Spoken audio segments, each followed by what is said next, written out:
Mesdames, Mesdemoiselles et Messieurs, merci de nous rejoindre sur la télévision en 24. Bienvenue au compte de ce journal.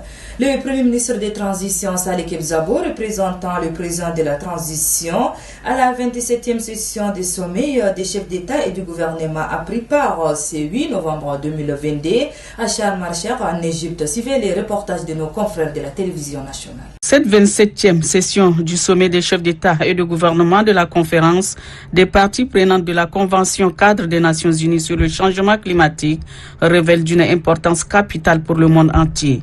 La présente session a vu la participation de 200 parties prenantes avec plus de 5000 participants. Le Tchad, engagé dans la lutte contre le changement climatique, est présent à cette conférence internationale. Le président de transition, président de la République, chef de l'État, Mohamed Idriss Déby Itno, est représenté à cette rencontre par le Premier ministre de transition, Salih Kebzabo. À ses côtés, quelques membres du gouvernement impliqués dans la gestion du changement climatique au Tchad.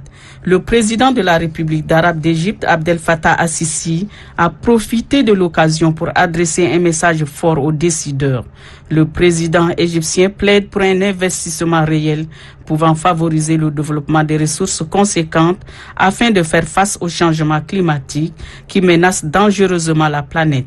Même préoccupation relevée par le secrétaire général des Nations Unies, Antonio Guterres. Pour ce premier responsable onusien, il est temps d'agir et d'une manière efficace pour la sécurité et aussi bien pour la survie.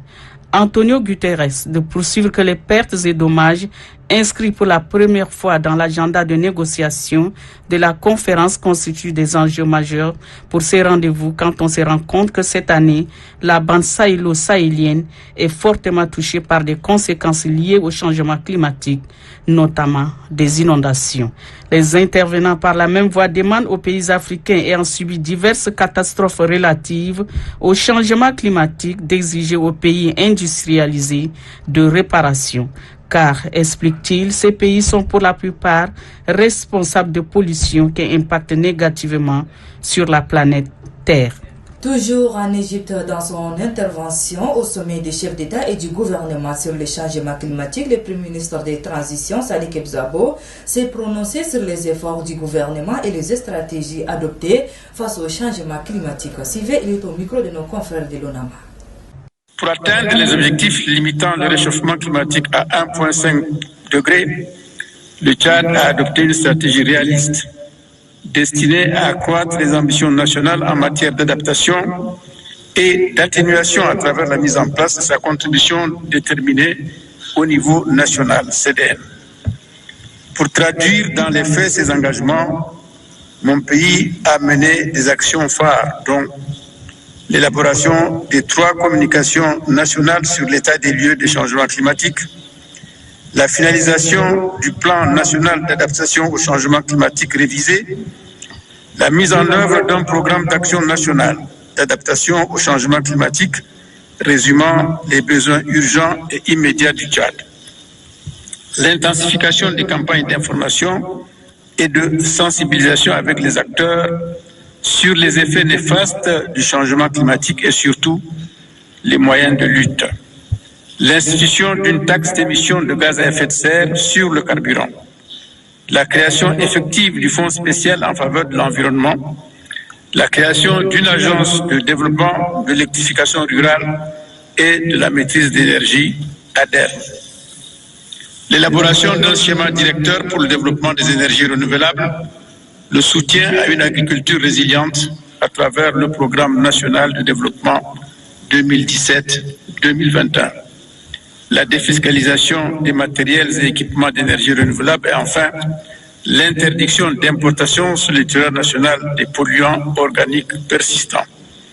En termes d'adaptation, la promotion d'une agriculture intelligente, le développement d'énergie renouvelable dans le monde rural et le renforcement des réseaux météorologiques sont les priorités. À cela s'ajoutent également des programmes et des actions visant à protéger l'environnement et à gérer de façon durable les ressources naturelles ainsi que les risques environnementaux. Et puis l'Office national pour la promotion de l'emploi, ONAPE, en partenariat avec l'ONG internationale Qatar Charity, a remis ce 8 novembre 2022 des kits constitués de machines à coudre, des machines pour la transformation alimentaire et des petits métiers à 140 jeunes promoteurs entrepreneurs de la ville d'Injamena. La cérémonie s'est déroulée dans le bureau annexe de Diguel dans la commune du 6e arrondissement et a vu la présence de plusieurs personnalités. Donatien Rakindang nous fait les points. Le but de lutter contre le chômage qui est devenu accru dans tout le monde et particulièrement au Tchad, que l'Office national pour la promotion de l'emploi, ONAPE, en partenariat avec l'ONG internationale Qatar Charity, a remis ce 7 novembre 2022 dans les bureaux annexes de Diguel à 140 bénéficiaires majoritairement composés de couches vulnérables, des kits constitués de machines à coudre, de machines à spaghetti, de tables à fruits, ainsi que des matériels de restauration afin de leur permettre de se prendre en charge. La cérémonie a vu la présence des représentants de l'ONG Qatar Charity, de l'ONAPE, de maires du 5e arrondissement, du 8e arrondissement et plusieurs invités venus pour la circonstance. En ce mot de circonstance, le représentant du directeur pays du Qatar Charity, Abakar Mbo Liman, a tout d'abord remercié la présence de tous avant de citer les bien fondés de ces gestes. Cette cérémonie est dédiée à la remise de 140 micro-projets constitués de kits de couture, kits pour la transformation alimentaire et de petits commerces pour un coût global de 34 317 932 000 francs CFA. Ces projets s'inscrivent dans le cadre des activités génératrices de revenus et le renforcement de résilience des bénéficiaires qui visent à améliorer leurs conditions de vie en leur garantissant des sources de revenus permanents pour leur autonomisation financière. Ces bénéficiaires ont été choisis sur la base d'un travail d'équipe avec l'Office national pour la promotion de l'emploi selon les critères définis. En faisant ces gestes, nous pensons participer à la résilience des bénéficiaires de ces projets, à se prendre en charge et participer au développement des pays. Très réjoui des partenariats entre son institution et l'ONG internationale Qatar Charity, le directeur général de l'ONAPE, Sadik Brahim Diko, n'a pas manqué d'adresser ses remerciements à cette institution pour cet appui avant d'exhorter les bénéficiaires d'en faire bon usage. La remise symbolique à quelques bénéficiaires par les différentes personnalités et la photo de famille ont mis terme à cette cérémonie. Une équipe de la radio-télévision An-Nasr 24 s'est rendue ce 9 novembre 2022 au marché de Diguel dans la commune du 8e arrondissement pour constater l'état dans lequel sont vendus les aliments dans les 10 marchés où s'approvisionnent plusieurs consommateurs. Les récits de Oumar Mohamed Ida.